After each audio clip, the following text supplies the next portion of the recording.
कांग्रेस की सरकार को बने हुए 9 महीने का समय हो गया और अभी मानसून सत्र जो है वो चल रहा है। लोगों को बहुत बड़ी उम्मीद थी कि जो जनता के बीच में जो 10 गारंटियां कांग्रेस के लोगों ने दी थी कि सरकार बनने के पहले दिन ही ये लागू करेंगे, फिर हम कुर्सी के ऊपर बैठेंगे, कि कोई ना कोई गारंटी जो है वो उसको पूरा करते। लेकिन ये सत्र भी जो है वो निराशापूर्ण रहा, क्योंकि सरकार बनने के बाद जिस तरह से बदहाली हिमाचल प्रदेश की जो है वो कांग्रेस ने कर दी है। आज 9 महीनों के अंदर 8,000 करोड़ का कर्जा जो है वो और अतिरिक्त रूप से जो है वो ले चुके हैं। और जो जहां तक जानकारी है कि 4,000 करोड़ जो है वो अपने लास्ट क्वार्टर के लिए जो है उन्होंने रखा, यानी कि 12,000 करोड़ एक साल में। अगर हम देखेंगे तो 5 साल में ये 60,000 करोड़ का ये कर्जा लेकर के ये सरकार चलाएगी। लेकिन उसके बावजूद भी हम देख रहे हैं या जो ग्रामीण क्षेत्रों के अंदर पंचायती राज संस्थाओं के अंदर सारे के सारे जो है वो काम ठप पड़े हैं। आज जो हमें वेलफेयर डिपार्टमेंट्स के माध्यम से जो विभिन्न कल्याणकारी योजनाएं जनता को मिलती थी, आज उनसे भी महरूम जो है वो जनता रह रही है। आज जहां महंगाई बढ़ी, 6 रुपए लीटर डीजल का रेट बढ़ा दिया, बिजली के दाम बढ़ा दिए, HRTC के अंदर किराए बढ़ा दिए, यहां तक कि डीपीओ का राशन भी जो है वो इस वर्तमान सरकार ने जो है वो कर दिया। और जो एक लोगों को, एक सबसे बड़ी नौजवानों को गारंटी दी थी कि हम 1 साल के अंदर 1 लाख स्थायी जो है वो रोजगार देंगे और 5 लाख 5 वर्ष के अंदर जो है वो रोजगार जो है वो नौजवानों को देंगे। और कई जगह तो फॉर्म भी भराए गए थे विधानसभाओं के अंदर, कहा कि हमें बस एक बार विधानसभा पहुंचाओ और हम आपको स्थायी रोजगार देंगे। यहां तक कि महिलाओं को 22 लाख महिलाओं के साथ भी वायदा किया था कि हम 1,500 रुपए जो है वो प्रति माह जो है उनको देंगे। किसानों के साथ जो था वो 50 लाख किसानों के साथ इन्होंने वायदा किया था कि 2 रुपए किलो गोबर, 100 रुपए लीटर दूध जो है वो खरीदेंगे।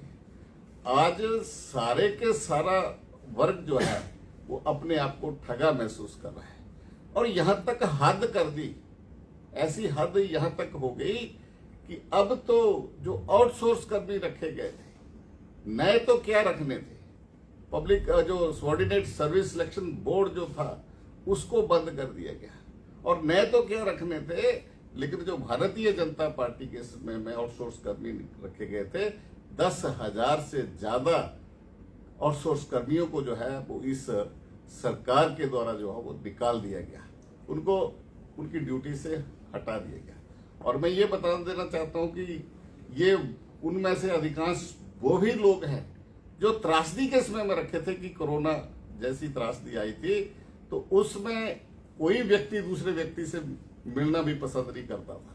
यहां तक कि कई घरों में मौत हुई तो परिजन जो थे वो डेड बॉडीज को क्लेम नहीं करते थे, कहीं कोरोना की चपेट में वो ना आ जाए।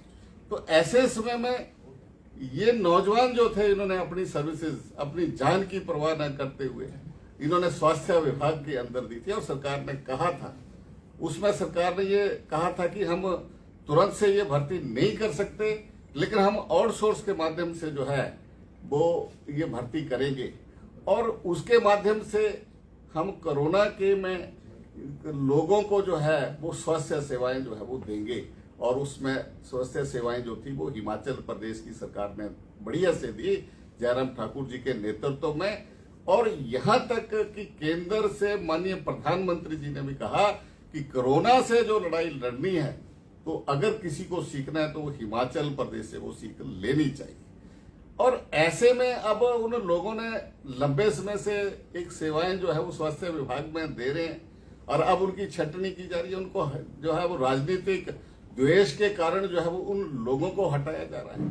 ऐसे में भारतीय जनता पार्टी इसका विरोध करती है और पूरी तरह से उन आउटसोर्स कर्मियों के साथ जो है वो खड़ी है। हमारा ये कहना है कि जहां आपने महंगाई प्रदेश के अंदर बढ़ाई है, प्रदेश के अंदर कानून व्यवस्था की स्थिति जो है वो खराब हुई है।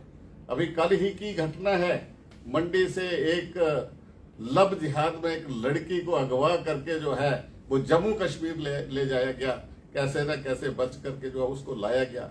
ये क्यों ऐसी घटनाएं इस शांति प्रिय और देवभूमि हिमाचल प्रदेश के अंदर हो रही है? ये हमें शर्मसार कर, कानून व्यवस्था की स्थिति प्रदेश के अंदर ठीक नहीं है। आज महंगाई प्रदेश के अंदर बढ़ी है, नौजवानों को रोजगार के सारे रास्ते जो है वो बंद कर दिए गए हैं। कर्मचारी जो हैं जिनके साथ झूठे वायदे किए गए थे, यहां तक कि पंचायती राज कर्मचारी जो है वो अब जो है वो स्ट्राइक के ऊपर बैठे हैं। उनसे वायदा किया गया था कि आपको हम जो है वो सरकारी कैडर, सरकारी सेवाओं को जो है आपकी सेवाओं को जो है वो नियमित करेंगे और आपको जो है वो विभाग में जो है वो विलीन करेंगे। लेकिन आपने उनसे जो वायदा किया था, आपने उनसे वोटें ली, लेकिन आपने उनसे भी वायदा खिलाफी की। आपने वायदा खिलाफी नहीं की।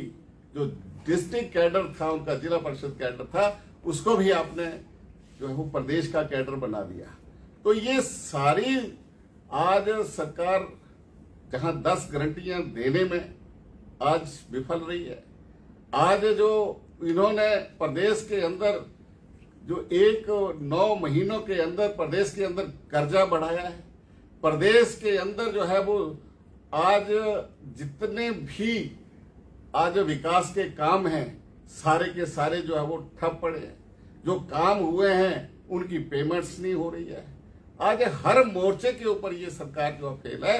भारतीय जनता पार्टी इसका विरोध करती है। 25 तारीख को विधानसभा का घेराव करने के लिए ऊना से भी सैकड़ों कार्यकर्ता जो है वो शिमला जाएंगे। मैं ये कहना चाहता हूँ।